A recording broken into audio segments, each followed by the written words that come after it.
आज Ambedkar institute of higher education द्वारा management और कंप्यूटर साइंस के विद्यार्थियों के लिए एक इंडक्शन प्रोग्राम का आयोजन किया गया, जिसमें हमारा इंडक्शन प्रोग्राम का मकसद था कि विद्यार्थियों को ये बताया जाए कि मैनेजमेंट के प्रशिक्षण के उपरांत आपको राष्ट्रीय स्तर पर और राज्य स्तर पर कहां-कहां नौकरियों की संभावनाएं हैं।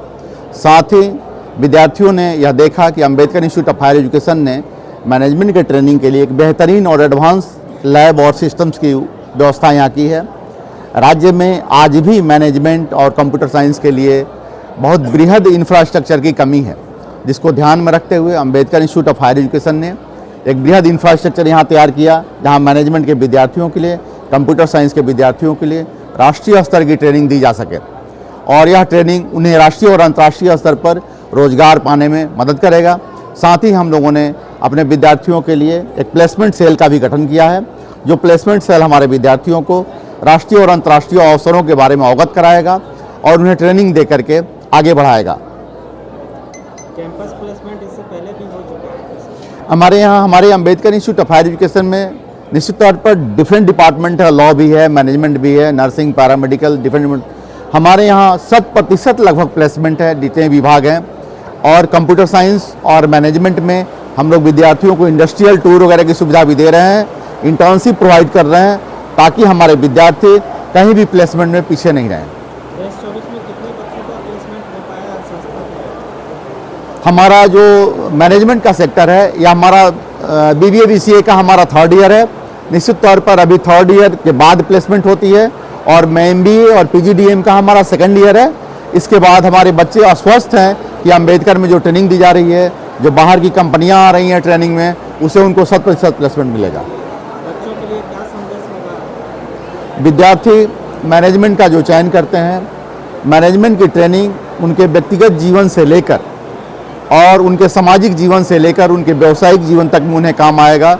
और अंबेडकर इंस्टीट्यूट केवल पाठ्यक्रम की प्रशिक्षण नहीं देती है, हम उन्हें व्यक्तिगत जीवन में मैनेजमेंट, टाइम मैनेजमेंट और सफलता के लिए अलग से विशेष प्रशिक्षण देने का प्रयास करते हैं, ताकि वो अपने जीवन में सफल हों। आर्थिक रूप से कमजोर बच्चे भी हैं। हाँ, राज्य सरकार की ये विशेषता है कि हमारे यहाँ जितने भी विद्यार्थी पढ़ रहे हैं, सभी को DRCC के द्वारा लोन सुविधा राज्य सरकार दे रही है। कुछ विद्यार्थी जिनकी उम्र सीमा आगे बढ़ चुकी है, उनको हम लोग 75% तक का वित्तीय अनुदान अपने संस्थान की तरफ से भी दे रहे हैं, ताकि कमज़ोर विद्यार्थी पीछे नहीं रहें। हमारे Ambedkar institute of higher education nursing के विद्यार्थियों को आज मानवता की सेवा हेतु शपथ दिलाई गई, और हमारे संस्थान के 60 GNM और 60 BSc नर्सिंग और 60 ANM की छात्र छात्राओं ने, जो हमारे 3rd ईयर के हैं, ANM के 2nd ईयर के हैं, मानवता की सेवा हेतु शपथ लिया कि हम लोग जब इस प्रोफेशन में आएंगे तो मानवता की सेवा बिना भेदभाव और किसी प्रकार की अमीरी, गरीबी, लालच के बिना करेंगे। और आप लोगों ने देखा कि विद्यार्थियों के चेहरे पर किस तरह से संतोष और आत्मबल झलक रहा है कि हम ऐसा कार्य कर सकते हैं।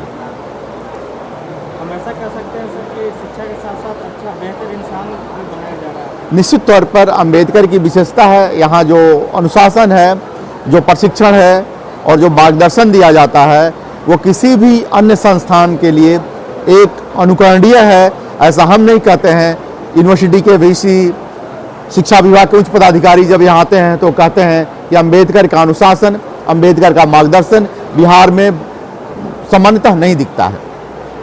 आज हमारे छात्र छात्राओं और शिक्षिकाओं ने कुंभ में जो लोगों की मृत्यु हुई है, साथ में दिल्ली में स्टेशन पर जो मृत्यु हुई है, जिसमें बिहार के अधिकांश लोग हैं, उनकी मृत्यु से आज हम लोगों की आंखें नम हो गई है। निश्चित तौर पर जो लोग मरे हैं वह पुण्य के लिए जा रहे थे, एक धार्मिक कार्य के लिए जा रहे थे, लेकिन भारी भीड़ की संभाल पाने में कठिनाइयां हो ही जाती है आवश्यकता से अधिक होने पर। तो हमारा सुझाव है कि लोग किसी भी चीज़ों में समय, व्यवस्था को देखते हुए किसी भी यात्रा पर जाएं। अचानक एक भारी भीड़ कहीं नहीं निकले, जिसका दुष्परिणाम हम लोग देख रहे हैं। परंतु आज इन सभी लोगों की आत्मा की शांति के लिए हम लोगों ने 1 मिनट का मौन रखा कि भगवान उन सबों की आत्मा को शांति दे।